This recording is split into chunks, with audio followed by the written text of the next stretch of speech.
People getting ready to go to jobs that they don't like, jobs that are making them sick. What is it that you could love doing 7 days a week that'll bring a smile to your face? You've got to start saying yes to your life. You've got to start saying yes to your dreams, yes to your unfolding future, yes to your potential.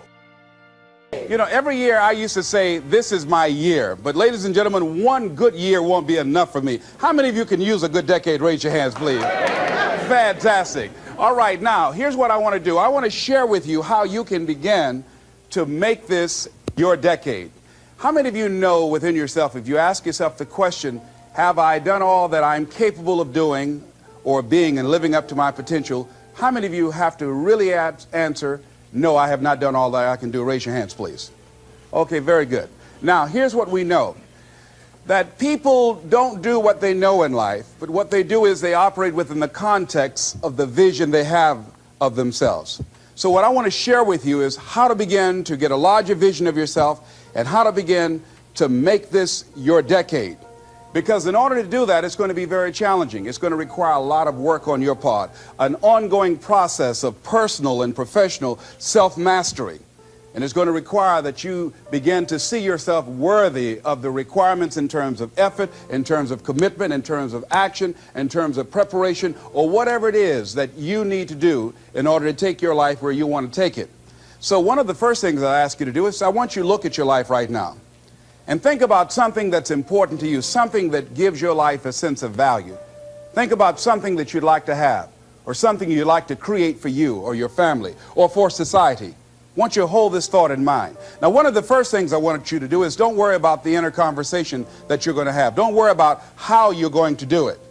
That's going to come. You're going to develop a plan of action. You will find the way. You'll become the kind of person that can attract the people, the resources, and everything you need in order to make that become reality. But I want you to be mindful of your inner conversation. I remember once I was sitting in an audience and Zig Ziglar, who I consider one of the greatest motivational speakers on the planet, he was giving a speech. And I was out in the audience and I saw him going back and forth, and within myself I said, I'd like to do that. I can do that. And I leaned over to the guy next to me. I said, how much do they pay him to do that? And he said, $5,000. I said, I know I can do that. And I admired him. And then on the way home, when I was driving from Tampa, Florida, back to Miami, Florida, my inner conversation kicked in. And it said, Les Brown, you can't do that. You don't have a college education. Les Brown, you can't do that. You don't have the money. You don't have the contacts. You've never worked for a major corporation. What makes you think that you can make more in 1 hour talking than you've made working for a whole month? Now, I want to ask you a question. How many of you have ever thought about something you wanted to do and you talked you out of it? Raise your hand, please. That inner conversation, ladies and gentlemen, is the reason that most people take their greatness, take their ideas to the graveyard with them. You know, the wealthiest place on the planet, a minister said recently, and it was so true, is not the gold mines in the various areas of the world or the diamond mines. The wealthiest place on the planet is the graveyard. Because in the graveyard we will find inventions that we never ever were exposed to. Ideas, dreams that never became reality, hopes and aspirations that were never acted upon. Because most people allow that inner conversation, for whatever reason, to keep them from ever pursuing their goals. So let us begin to look at what's required in order to make this our decade. Why is it that most people don't ever reach their goals or live up to their true potential? One is fear. And there are only two kinds of fears that we're born with. The fear of falling and the fear of a loud sound. All other fears we learn, like the fear of failure. The next is the fear of success. That's one of the major challenges I had to deal with. I was working on a major project, and after it began to grow and it was extremely successful, I panicked and I walked away from it and gave it to someone else because I didn't believe that I could handle it. The other thing that keeps most people from reaching their goals is that a lot of people become comfortable. They stop growing. They stop wanting anything. They become satisfied. They stop looking at ways in which they can improve themselves. They stop putting things in front of them. I was reading something by a great man, George Bernard Shaw, And he said something to the effect that to have succeeded is to have finished one's business on earth. Like the male spider who is killed by the female spider the moment he has succeeded in his courtship. And he goes on to say, I like a state of continual becoming with a goal in front and not behind. I remember after giving a speech at a major corporation, a gentleman came up to me who was up in years, and he said, you know, that's real great motivation for you young guys, but I've done all my work. There's nothing else for me to do. I said, oh yes, you've got a lot to give. You have a lot to offer. The fact that you're still here means that your business is not through yet. The other thing that keeps us from reaching our goal is not feeling worthy. That's where a lot of people get stuck. Because see, when you don't feel worthy of your goal, you'll begin to unconsciously engage in self-destructive behavior, like procrastinating, constantly putting things off, squandering your time, and that's what life is made of. Something else that keeps us from reaching our goal, and that is many times because we spend so much time complaining and blaming everybody or everything. I'm reminded of a friend of mine who talked about the fact that one day he was walking by this house and some people were sitting on a porch, and there was a dog on the porch, and this dog was just moaning and groaning. So he was curious, and he asked the owner, he said, why is this dog moaning and groaning? And the owner said, because he's laying on a nail. He said, well, why doesn't he get off? He said, it's not hurting bad enough for him to get off. How many of you know people who moan and groan and complain about life all the time, all right? They might moan and groan about their job. I'm sick of this job. I'm sick of you. And they just moan and groan and complain all the time and never do anything about it. They haven't got to the point where they're sick and tired of being sick and tired. They just have enough energy to complain about it, and they consider that, in fact, they believe that that's equivalent to doing something about it, just complaining. No, that can't get you where you want to go. That cannot create your reality for you. The other thing that keeps most people from realizing their true greatness and their true potential, circumstances, their environment. There are many people who believe because of where they're born, because of the area where they are in life and where they find themselves, that's all they know. Given my circumstances, ladies and gentlemen, I shouldn't be doing what I'm doing right now. See, I know something about you, even not knowing you, that you've got greatness within you. You have the ability to do things that you can't even begin to imagine. You have talents and skills in you that you haven't even begun to reach for yet. No one could have convinced me, given my circumstances, given my background, that I would be doing what I'm doing right now. I was born in Liberty City on a floor on 62nd Street, my twin brother and me. When we were 6 weeks of age, we were adopted. When I was in 5th grade, I was identified as EMR, labeled educable mentally retarded, and put back from the 5th grade into the 4th grade, and stayed in that category until I got out of high school. I have no college training, but here's what happened. I had an intervention in my life. A man who saw something in me at a time that I did not see something in myself. I never forget being in his class one day waiting on a friend of mine who was there to rehearse for a play. He did not show up, and he asked me to go up to the board and write something on the board. And I said, I can't do that, sir. He said, why not? I said, well, I'm in a special education class. He said, what do you mean? I said, go up to the board and write what I'm about to tell you. I said, I can't do that, sir. Why not? I'm educable mentally retarded. And he came from behind his desk. He said, don't ever say that again. Someone's opinion of you does not have to become your reality. And that changed my life. It was Oliver Wendell Holmes who said that once a person's mind is expanded with an idea or a concept, it can never be satisfied to going back to where it was. So some of you are going to experience a breakthrough. Some of you are going to go back and look at your dreams and brush them off. Some of you are going to begin to look at yourself and say, hey, look here, I know I have not done all that I can do. Whatever goal that you have in mind, I want that to be a goal that will challenge you, something that will make you stretch. It was Osborne who said, unless you attempt to do something beyond that which you've already mastered, you will never grow. What is it that you looked at some point in time and you decided that you couldn't do it, that you talk yourself out of it? Whatever it is, bring it back out there. How are you going to do it? That will come to you in due time. So you don't get in life what you want, ladies and gentlemen. You get in life what you are, not what you want. And see, the good news is that we can always become more by working to develop ourselves. So the first process of making this your decade, you've got to begin to take a look at your life and look at where are you right now? What are your strengths? What are your weaknesses? What gives your life a sense of fulfillment, a sense of joy? What does a full, rich life means to you? What is it that you could love doing 7 days a week that'll bring a smile to your face? Think about that. In all the areas of your life, your professional life, your personal life, your family life, your spiritual life, what is it that you'd like to have? Once you begin to determine that, that takes you to the next step. And that is, once you decide what it is that you want, now you've got to decide that you deserve that. Repeat after me, please. I deserve the best that life has to offer.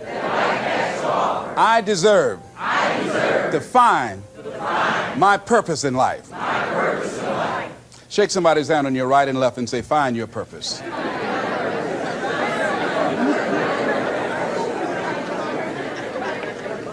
Do you know by actively pursuing your purpose, it could perhaps extend your life? The number one killer in this country of all the diseases we have, heart disease. That's the number one killer. And if you ask most people, when is it that the majority of people have their first major heart attack? Some people will tell you as a result of obesity, or smoking cigarettes, or high cholesterol, or high blood pressure. And all of those are contributing factors. However, the truth of the matter is that most people don't realize that the majority of people suffer their first major heart attack on Monday morning between 8 a.m. and 9 a.m. People getting ready to go to jobs that they don't like, jobs that are making them sick. You see, when you're not pursuing your goal, you are literally committing spiritual suicide. When you have some goal out here that you're stretching for and reaching for that takes you out of your comfort zone, you'll find out some talents and abilities you have that you didn't know you have. I started speaking just to elementary school kids because I knew they didn't know what I was talking about. And they gave me all kind of standing ovation. We like you, yeah. Then I graduated up to junior high school and then to senior high school and then to various community groups and church groups and civic associations and then to colleges and to businesses. Now I'm traveling across the country and then traveling nationally and internationally. But I never would have discovered what I'm able to do right now if I wasn't willing to take a chance. And you've got to be willing to do that. You've got to believe in yourself. I was doing work for a major corporation and they were having a major downsizing. Just another terminology for major firings. And so the people that were working there, they approached them and said, listen, you are eligible for early retirement. We will give you a buyout package of $300,000 if you take it within this time frame. However, after this time frame, when we have the downsizing, you might be among the people cut and you will lose all of the benefits that we're talking about right now, and the most you can get is 2 weeks severance pay. Ladies and gentlemen, only 50% of the people that were eligible took this. Let me tell you something. If I'd been there, I'd have gone to ask for your check. Listen, Marvin told me to get his check. He's home with his mama.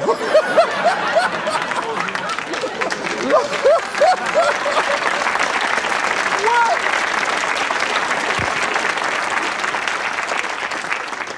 I would have taken that money so quick and had other people checks. I said, Les got your check. See, ladies and gentlemen, life is too short trying to play it safe. It's too short and unpredictable, being miserable. It's too short for that. Here's the thing. There's no safe position in life. Let me tell you why. It's a quiet secret that most people don't realize. You can't get out of life alive. Hello, you can't get out of life alive. So there's no safe position. You can die in the bleachers or you can die on the field. You might as well come out on the field and have a good time, right?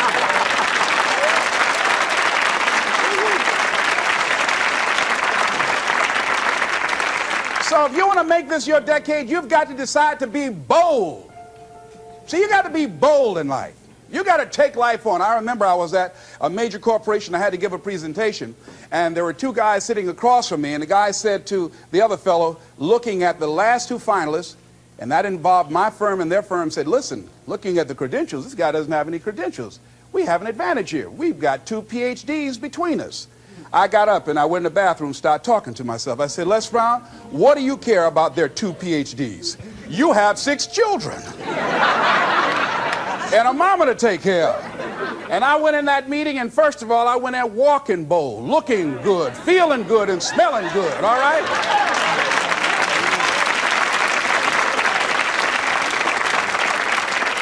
And I sat across that table and we started negotiating, and I operated in a spirit of absolute certainty. I looked at them as if the only reason that they were born was to give me that contract. They survived 1 out of 9 million sperms to carry out this transaction. And I got the contract. Hello.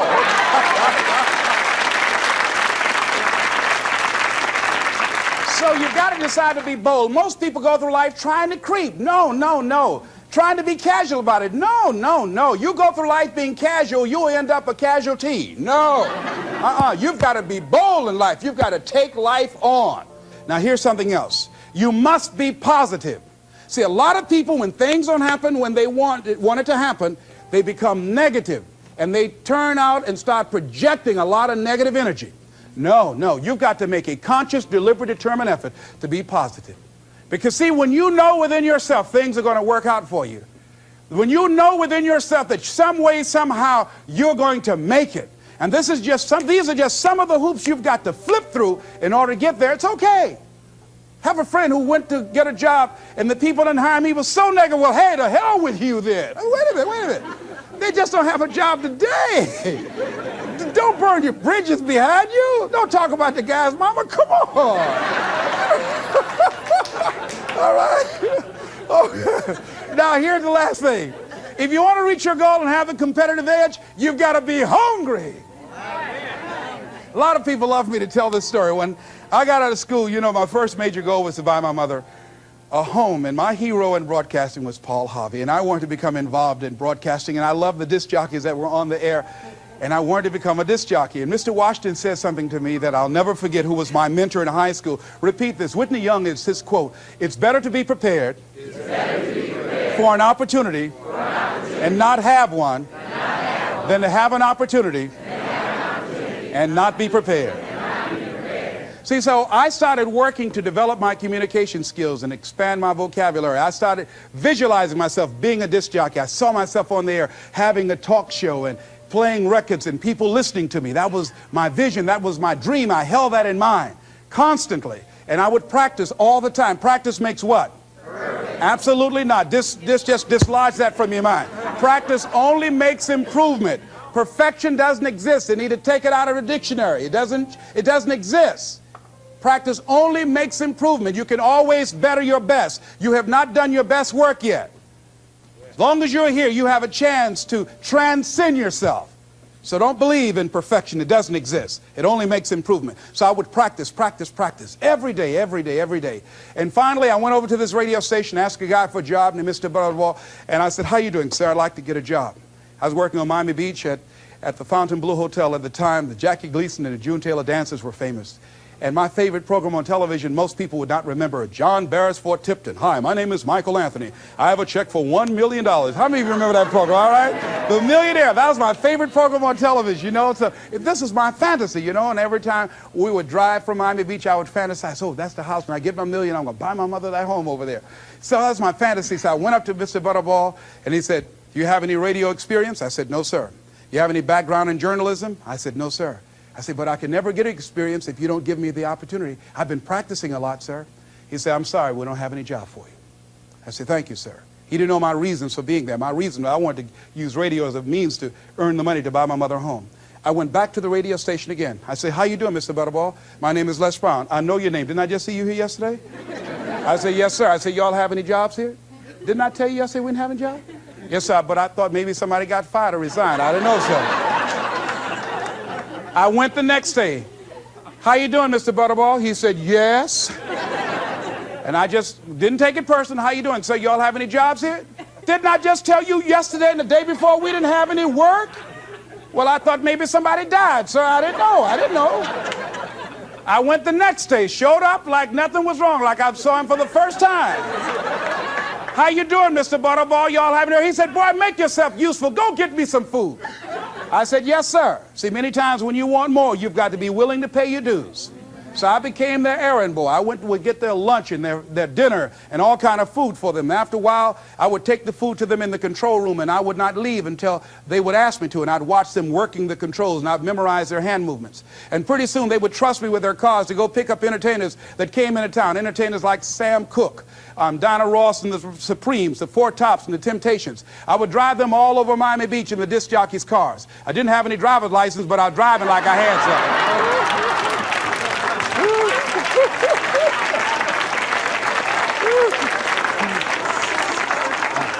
Finally, one day I was at the radio station, and a guy by the name of Rock was drinking while he was on the air. It was a Saturday afternoon. I was the only one there. None of the other jocks were available. And I was looking at him through the control room window, saying, drink, Rock, drink. Drink, Rock. I'd have gone to get him some more if he'd asked me to. Drink, Rock. Pretty soon the phone rang. It was the general manager. I said, hello? He said, Les, this is Mr. Klein. I said, I know.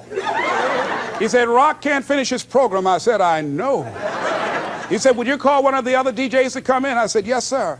I hung the phone up. I said, now he must think I'm crazy. I called my mom and my girlfriend, Cassandra. I said, y'all come out on the front porch and turn up the radio. I'm about to come on the air.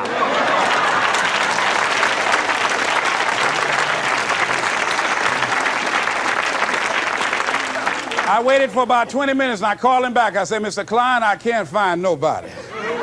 He said, young boy, do you know how to segue the records? I said, yes, sir. He said, go in there and don't say nothing here. I said, yes, sir. I couldn't wait to get behind those controls. I put the headphones on. I said, look out, this is me, LB, Triple P, Les Brown, your platter playing papa. There were none before me and there will be none after me. Therefore, that makes me the one and only. Young and single and love to mingle, certified, bona fide, indubitably qualified to bring you satisfaction, whole lot of action. Look out, baby, I'm your love man. I was hungry.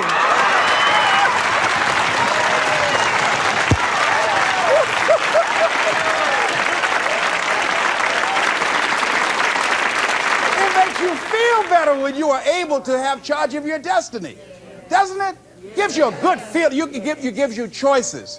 You can do more things. See, my first major goal was to buy my mother a home. I feel like Abraham Lincoln, who said, all that I am and all that I ever hope to be, I owe to my mother. And I said to my mama one day, I said, Mama, when I become a man, I'm going to buy you a home. And you won't have to go to work every day. You won't have to work. You just sit down, Mama. She was getting up, getting dressed to go to the M&M cafeteria. I was just following her around. I said, watch, Mama. One day you won't have to leave here to go to work no more. It's raining outside. You won't have to go to work in the rain. You just do what you want to do. Like stay home and fix me sweet potato pie. My mama fixed the kind of sweet potato pie you can't eat with your shoes on. You have to take your shoes off so you can wiggle your toes, all right? But that was my dream. That was my passion. I saw that, and that drove me. That was my reason for being. So one of the things, in order to make this your decade, in order to reach your goals, you've got to find some reasons that make you strong, some reasons that will make you hang in there when times get rough, because they're going to get rough. It's going to be very challenging. Whenever you decide that you want to grow, whenever you decide that you want to go to another level, all hell will break loose. Everything that will happen, rather that can happen, will happen, and at the worst possible moment. They call it Murphy's Law. See, whenever you decide that you want to go to another vibration, it's like when you get into an airplane. The first thing they tell you to do is do what? Fasten your seatbelt. Because you're going to experience some turbulence when you're going up. And some of you are already experiencing that turbulence. Don't be frightened by that. See, whenever you decide you want to go to another level, you've got to fasten your psychological, your mental, and your spiritual seatbelt. Because it's going to be a while before you experience a comfortable altitude. You're going to get there. It's there. But you've got to go through this phase here. This is how you grow. This is how you develop. See, life is like a roller coaster. Sometimes you're up, sometimes you're down. Sometimes things go well, and sometimes they don't go well. But in the down moments, that's when you discover who you are. During the down moments, see, in this prosperous time, you put it in your pocket. In the lean times, you put it in your heart. And that's when you discover who you are.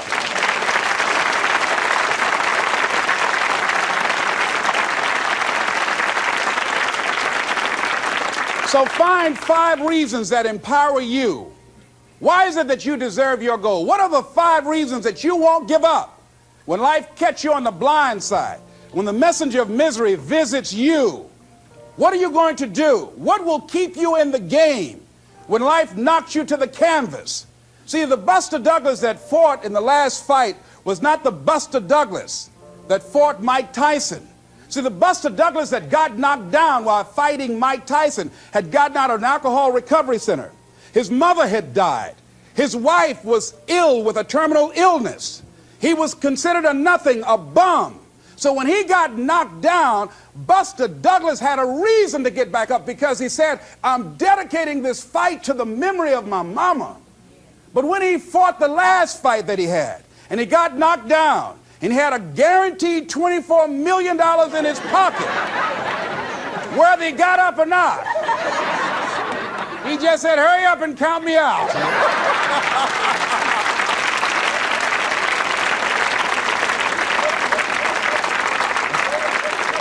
And I don't blame him. Why get hurt? He said, no, why'd you leave so soon? Somebody's about to get hurt, me. So you've got to have some reasons that when life knocks you down, and it's going to. Hello, it's going to knock you down. When people disappoint you, and that's going to happen. When they betray you, and that's going to happen. When they lie to you, and that's going to happen. When they say, oh, you can count on me, and they won't show up, and that's going to happen. When you want to throw in the towel and give up yourself, and that's going to happen. When life collapses on you and catch you on the blind side, and drop you to your knees and start choking you. You got a dream? No, I ain't got no dream. And that's going to happen. What reason can you remember that you can call on, that you can reach on, that can make you get back up? Find that reason.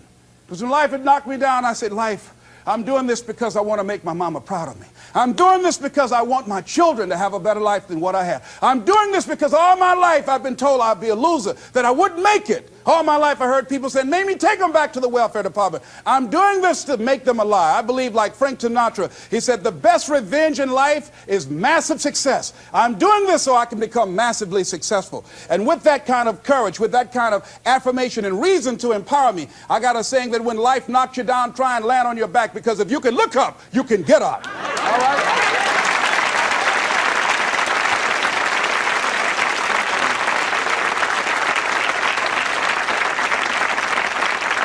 So when you run out of money, when things don't work out for you, when things happen that you could not anticipate, what are the reasons that you can think of that can keep you strong, that can keep you in the game, that will be your rod and staff to comfort you, that can be your bridge over troubled waters? Those reasons are very important. Nietzsche said, if you know the why for living, you can endure almost anyhow.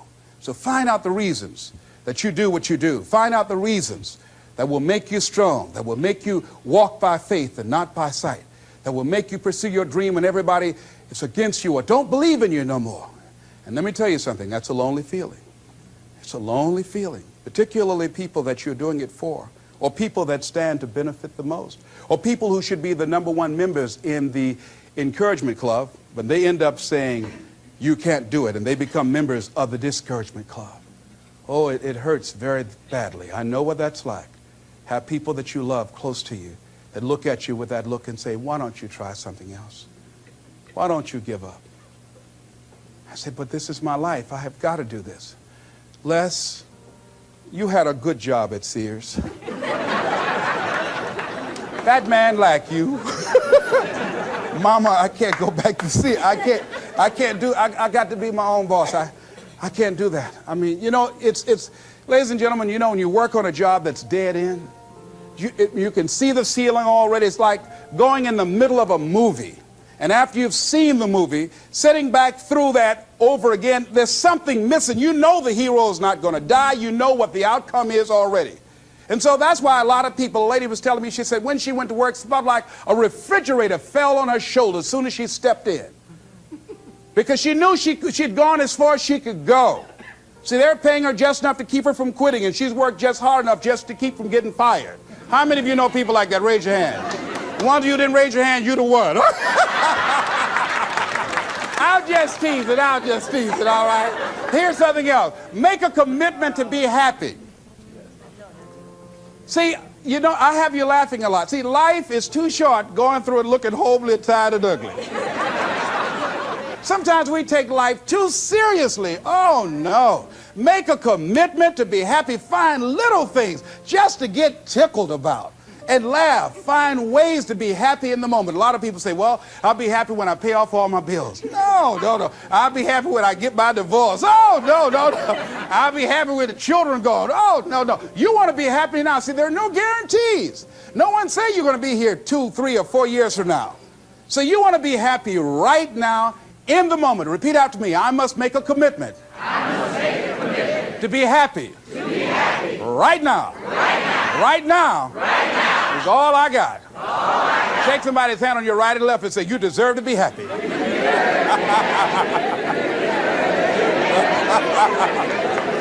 Make a commitment to be happy, because life now has new meaning for you. Just enjoying the sunset, or just looking at life, or looking at nature, going for a walk. It's the little things in life that counts. Here's something else that you want to begin to do in order to make this your decade. You want to begin to get all the toxic people out of your life. Hello. Energy drainers, get them out of your life. See, ladies and gentlemen, it takes a lot of energy to reach your goal. It takes a lot of emotional, mental, and spiritual energy to reach your goal. And you can run faster with 100 who want to go than with one around your neck. See, there are two kinds of relationships. Sid Simon talks about this. Nourishing relationships and toxic relationships. Nourishing relationships are the relationships that inspire you. They motivate you. They bring the best out of you. Toxic relationships are relationships with people that always criticize you. All they can do is find fault. All they can do is just exploit your weaknesses. All they can do is remind you of the mistakes that you've made in the past. These people are bad for your health. Toxic people can run your blood pressure up. One apple can spoil a whole barrel. One negative energy drainer can spoil your whole life. I know people whose lives have been ruined because somebody wasn't good for them. See, there are some people that aren't good for you. Hello? They aren't good for you. You've got to get them out of your life. See, a lot of people put up with a lot of foolishness because they don't want to die by themselves. Here's what I believe. I believe in a one-to-a-box theory.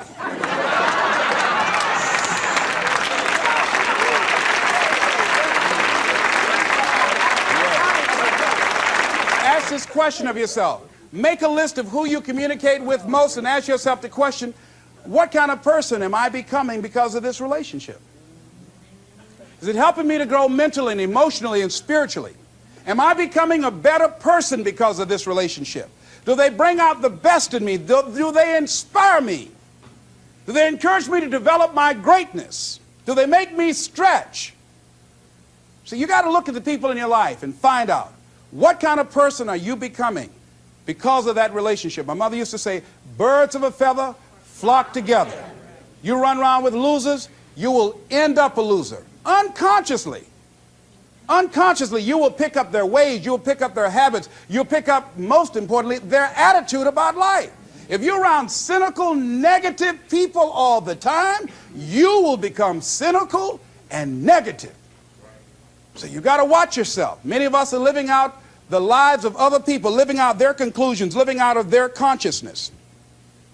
The other thing is that you begin to looking at your life and looking at what it is that you want to achieve. Another crucial thing that you must do is align yourself with powerful people. Align yourself with people that can encourage you, people that can empower you, people that you can learn from, people that you can grow from. That's very important. See, if you have people around you that can contribute to your growth. When I wanted to become a speaker, I joined the National Speakers Association. I wanted to be around the Dr. Norman Vincent Peales, the Zig Ziglars, the Dwayne Dyers. I wanted to be around people that were doing what I wanted to do. I wanted to learn from them. And you want to do that too. You want to align yourself with people who think like you, people who dream like you, people who want more out of life, people that are stretching and searching and seeking some higher ground in life. as opposed to the majority of people. Somebody said, always strive to get on top in life because it's the bottom that's overcrowded. And see, you don't want to be on the bottom. See, it's easy to be on the bottom. It doesn't take any effort to be a loser. It doesn't take any motivation, any drive in order to stay down there on a low level. But it calls on everything in you, ladies and gentlemen. You have to harness your will to say, I'm going to challenge myself. Sometimes I have to pull myself out of bed and say, come on, Les. Things I know I should do, I don't do. Things I shouldn't do, I do. I found that the biggest enemy you have to deal with is yourself. There's an old African proverb that says, if there's no enemy within, the enemy outside can do us no harm. So think about that.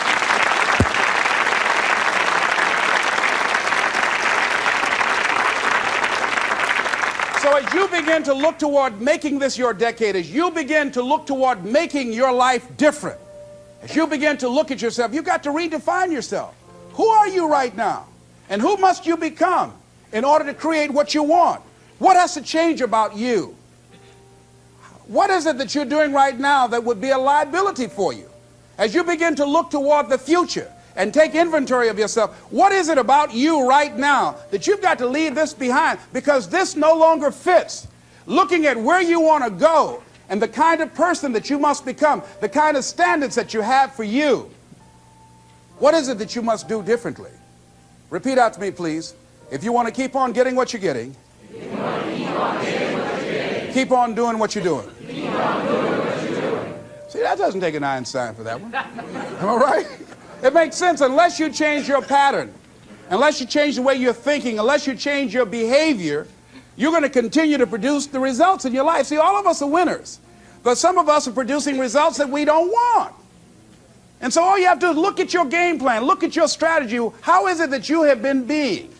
What is it that you've been doing to produce this? See, you're the director, you're the producer, you're writing the script, you're the star of your life.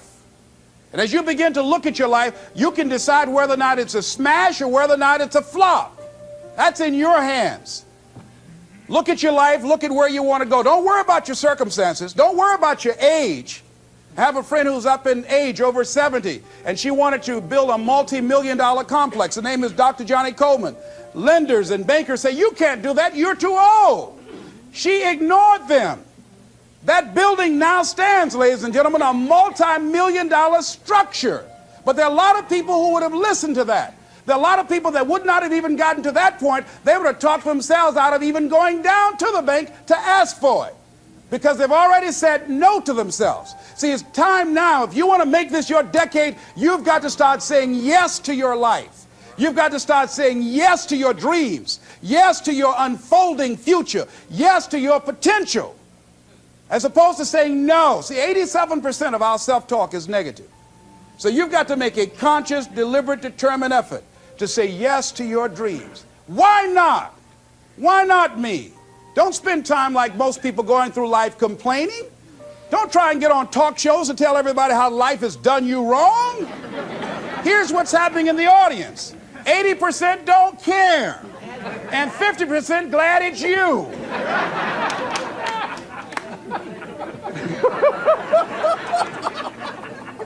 All right? So when you know that, you don't go around crying, oh, you know what they did to me? Who cares? Get away from me before they come back.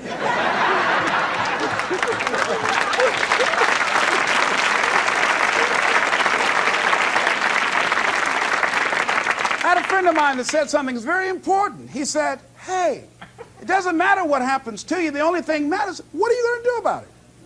That's all that matters. Okay, life knocked you down. What are you going to do about it? How long are you going to sit there and say, you know what they did to me? How long? Who wants to hear that racket? Use that energy to get up from there and move on and get on with your life. You got to learn to let the past go so you can grow. Many people never act on their dreams because they allow their past experiences to determine what their possibilities are. Whatever you've done in the past, that's not a reflection of your possibilities. That's just a reflection of your consciousness. That's just a reflection of your development and your growth. The future is unfolding for you right now. The future is unlimited for you right now. No one knows where you can go. No one knows what you're capable of or what's possible for you. You don't even know that. I had no idea, ladies and gentlemen. No one could have convinced me that I was able to do this. I never forget, I was speaking in Detroit, and a high school friend of mine saw me afterwards, and he was backstage. He said, I can't believe it's the same person. And I thought for a moment, and I said, it's not. The person you know, he's gone. He doesn't live here anymore.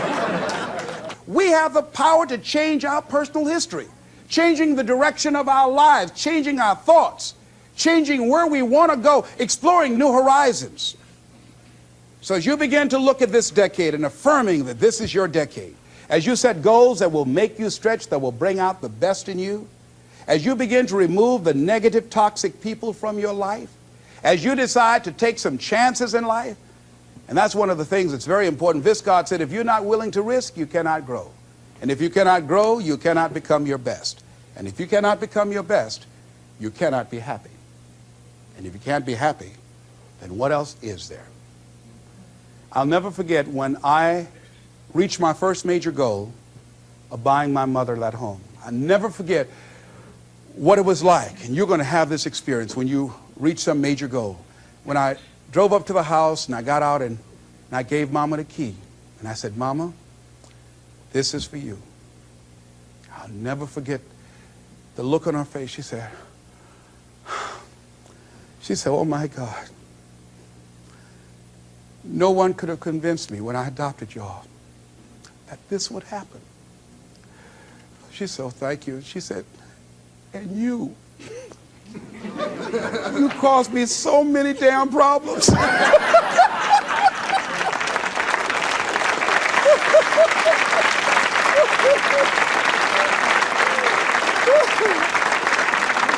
I was just one of those kids that had a lot of energy. But no one knew what I was going to become. It was a great philosopher, Goethe. He says, look at a man the way that he is, he only becomes worse. But look at him as if he were what he could be, then he becomes what he should be. And what Mr. Washington did was he looked beyond my faults and saw my needs. And he said, I see something in you. And I was there, oh God, I hope he's right. And I want to live up to his expectations. See, no one rises to low expectations. Finally, here's one last thing I'd like to leave with you. If you want to make this your decade, find some cause that you believe in. See, this is my profession, but my greatest joy in life is working with young kids. Every Monday, I fly up to Chicago to work with 600 young kids at Christ Universal Temple Church, working with them to develop a sense of purpose and direction with their lives. We develop a training program. If they're addicted to drugs or alcohol, we help them to get into a permanent recovery program. If they're not, we help them to develop a vision of themselves where drugs and alcohol does not fit. I love it when I go into the Cook County Jail and see the look on these young men's faces, the anger and the self-hatred. And then when we leave there, see the difference in them as we begin to touch a spark in them as Mr. Washington touched in me. And you cannot put a dollar price on that. That's my reason for being. What is it that you would like to give the planet? What is it that you'd like to leave here? See, someone paid a price for us to be here. I believe that we live in the greatest country in the world that gives us an opportunity to make a difference in life. We are blessed to have been dropped off on this part of the planet. A friend of mine was in Manila and saw a bumper sticker that said, Yankee, go home and take me with you. So as you begin to look at your life, decide, what kind of legacy do I want to leave? What kind of statement do you want to make with your life? What 3 things you want said when you die? What contribution do you want to make? I don't know what you want to do. I don't know what you want to achieve with your life. Here's what I know about you, and about you, and about you, and about you. That you have greatness within you. That you have things and gifts and talents that you've been bestowed with. That as you work consciously, making a conscious, deliberate, determined effort to cultivate and bring them out and develop a sense of purpose in knowing that your life can make a difference, and decide to make and leave a legacy with your life. I say to you that the planet will never be the same again because you showed up. As you begin to look toward the future and affirm that this is your decade, this is what I like to leave with you that I'm known by. It's become my motto. And it says simply this: what do you want to do? My goal is to be the best son that I can be to my mother. My goal is to be the best father that I can be to my children. And my goal is to create a drug-free America, be the best motivator that I can be. Yes. Whatever your goal is, this is what I like to leave with you. It says simply this: that if you want a thing bad enough to go out and fight for it, to work day and night for it, to give up your time, your peace, and your sleep for it, if all that you dream and scheme is about it, and life seems useless and worthless without it, and if you gladly sweat for it and fret for it and plan for it and lose all your terror of the opposition for it, and if you simply go after this thing that you want with all of your capacity, strength and sagacity, faith, hope, and confidence, and stern pertinacity, if neither cold poverty, famish, or gulf, sickness or pain of body and brain can keep you away from a thing that you want, if dogged and grim you besiege and beset it, with the help of God you'll get it. This is Mrs. Mamie Brown's baby boy, Leslie Calvin Brown, saying it's been a plumb pleasing pleasure as well as a privilege. Thank y'all here.